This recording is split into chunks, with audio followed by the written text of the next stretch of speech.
All right, so give me the scoop. What's Jordan's top 5 right now out of the schools he's looking at? Oh, he hasn't even done a top 5, so he's just letting things organically fall in place. So what are his offers currently? Oh my gosh, I think he has like 25 offers right now. Wow. Yeah. So you don't even know them off the top of your head. Off the top, I can look at the Instagram. That's a lot of them. Yeah, that's a lot. Yeah. So tell us about, let's start from the beginning. Okay. You growing up in Reston.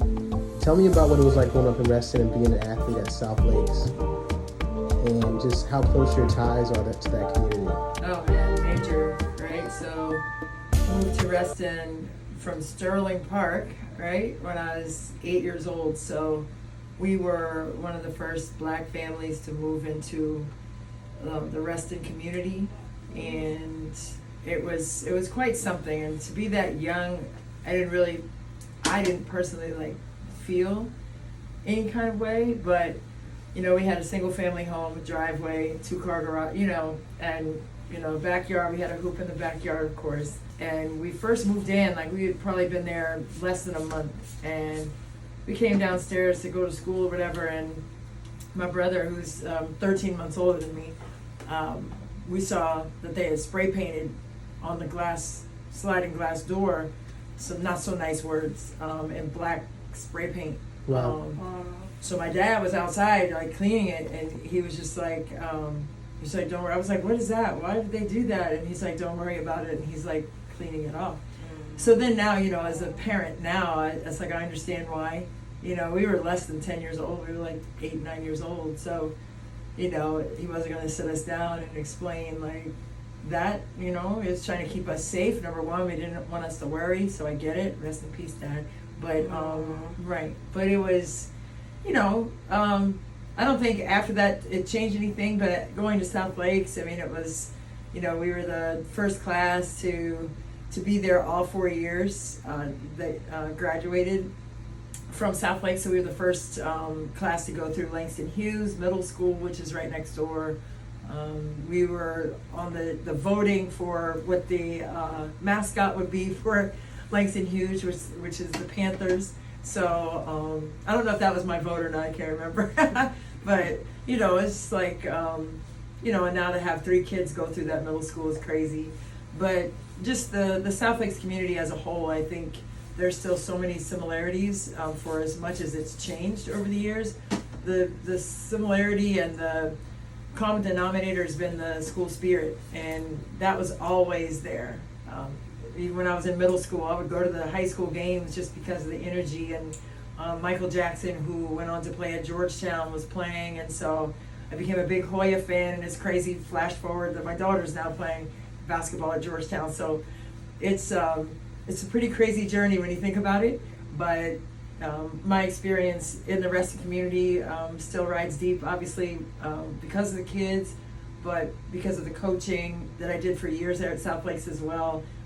With a great staff and, you know, just really special parents that helped the journey along the way. But I just saw a kid I coached like 5 years ago, and she was telling me something that she remembered from a huddle that I told her in a big game. I said, you know, it was for a regular season championship, and it was Layla Copeland. So, hey, Layla.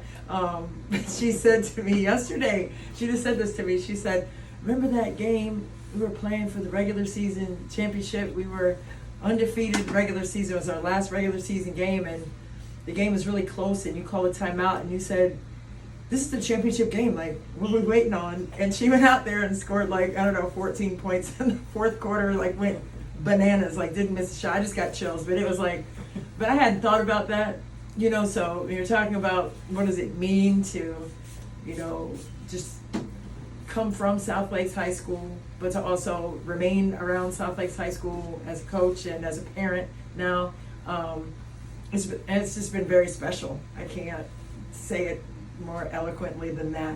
And then to get those little reminders, you know, to fill the heart. Right. There's really not much more I can say about that, but just very sweet, very special, spirited, and always loved.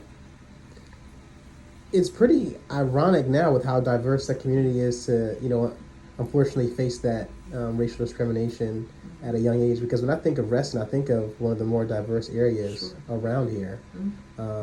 People of all races out there, and just see that how much it's changed is pretty amazing. So tell me about your father. You mentioned your father.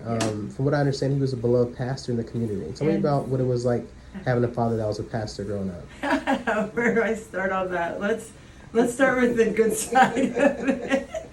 Let's start with the good side of it. The good side was that, we always had people watching out for us in the community.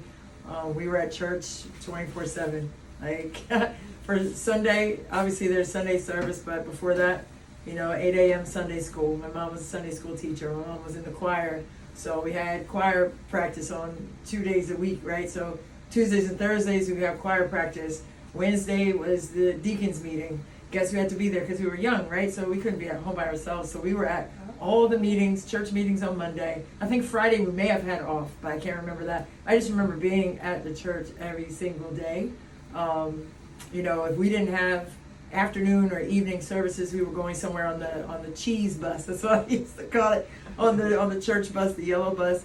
And we would get on there and no AC, especially in the summertime. We were in there. The pressure cooker, it was hot. Windows down, we still can't breathe in, it's hot. Builds character. Build a lot of character, man. So my brother started driving, and then after the morning service, we went home, but to get something to eat. But then we had to cook ourselves. Anyway, that was like another long story, but but it was all good. But no, just being the daughter of a pastor was really something different. So you right? could sing too? I was in the choir.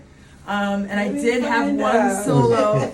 I had one solo, and it's a packed house out there. So my little solo, it was "I Will Open Up My Heart" was the song, if you know it, the gospel song. And I had to lead the choir in, so my part was, and I will open up, and then everybody said, I will open up. But listen, I was looking at the back window because all the people were looking at me, man, and I was like, back window it is. So I had the stained glass window in the back of the church. I was looking straight at that, but I did my little part. But I was in the choir too, my brother as well. My mom was in the choir, like I said. That's awesome because my mother is a pastor's daughter as well. See, it's a lot. It's a lot. I think just being in the church, I think, there were different rules for us. Yeah. As PKs, different rules for us as PKs, and not in a mean way. I love y'all. Don't take that the wrong way. But I was a very giggly child. Is that a surprise to anybody? No. I was very giggly, so my brother knew this. So I would get caught giggling a lot. Just some silly stuff, but I could, when you try not to laugh, it makes it worse. So then my eyes started watering. There's no sound, but I'm like, just kikiing away there. And we would sit like third row. So I don't know if my dad heard me one time or something, but he peeked around the pulpit and gave me one of these, and I was done laughing for that day.